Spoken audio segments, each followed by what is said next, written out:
Ang question ngayong araw ay, paano umusbong ang kabihasnang Babylonian sa Mesopotamia? Pagkatapos ng pagbagsak ng Akkadian at Neo-Sumerian Empire, sumibol ang mga Babylonian sa gitna ng kaguluhan. Sa pangunguna ng mga Amorite, isa sa kanilang mga lahi, nakuha nila ang lungsod ng Babylon at ginawa itong kabisera ng kanilang bagong kaharian. Mula dito, nagsimula ang Babylonian Civilization na naging sentro ng kultura, relihiyon at kalakalan sa Mesopotamia. Ang mga Babylonian na isang grupo ng mga taong kabilang sa lahing Semitiko na nagmula sa hilagang bahagi ng Mesopotamia sa mga kabundukan na ngayoy bahagi ng Syria at Iraq. Sa paglipas ng panahon, bumaba sila sa mas matabang kapatagan ng Timog Mesopotamia at nagsimulang manirahan at mamuno sa mga lugar na dating hawak ng mga Sumerian. Ang panahon ni Hammurabi, rurok ng kapangyarihan. Pinamunuan ni Hammurabi ang Babylon mula 1792 hanggang 1750 BCE. Sa kaniyang pamumuno, lumawak ang sakop ng imperyo at nasakop ang maraming lungsod-estado sa paligid. Siya rin ang lumikha ng Code of Hammurabi o ang Kodigo ni Hammurabi, isang koleksyon ng 282 batas na nagsilbing gabay sa hustisya sa buong imperyo. Ito ay isinulat sa cuneiform sa isang malaking batong haligi at itinuturing bilang isa sa pinakamaagang sistemang legal sa kasaysayan.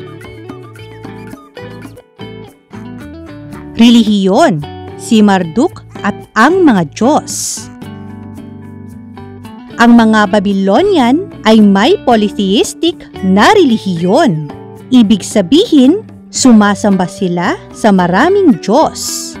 Ang pinakamataas na Diyos nila ay si Marduk, na naging pangunahing Diyos ng lungsod ng Babylon. Ayon sa mga paniniwala, si Marduk ay isang makapangyarihang nilalang na tinalo ang Diyos na si Tiamat upang malikha ang mundo. Ang epiko ng paglikha o Enuma Elish ang naglalarawan ng tagumpay ni Marduk at ng kaniyang pag-akyat bilang pinuno ng mga Diyos. Sa bawat aspeto ng kanilang buhay, agrikultura, kalakalan, kalusugan at giyera, nananampalataya ang mga Babylonian na may Diyos na nakatalaga. May mga templo at seremonyang iniaalay sa mga ito upang humingi ng biyaya o kapatawaran. Panitikan at epiko, Gilgamesh at ang paglikha.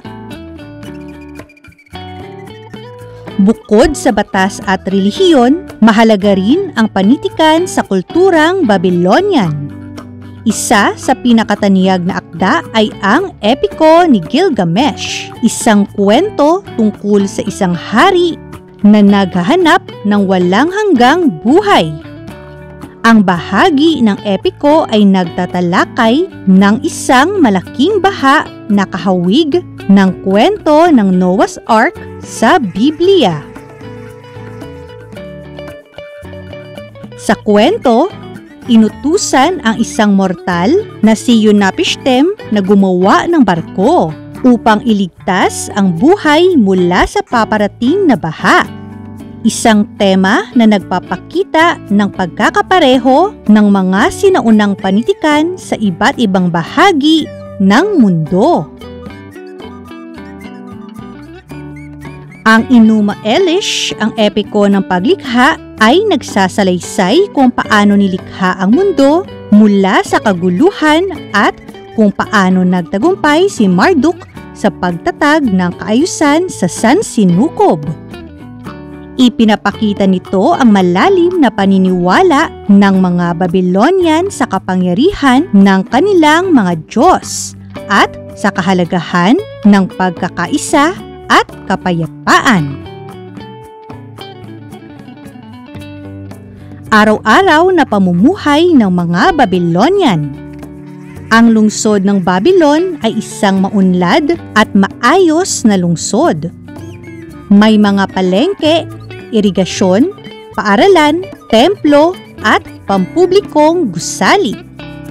Ang mga tao ay may iba't ibang hanapbuhay tulad ng magsasaka, panday, mangangalakal, pari, sundalo at tagapamahala.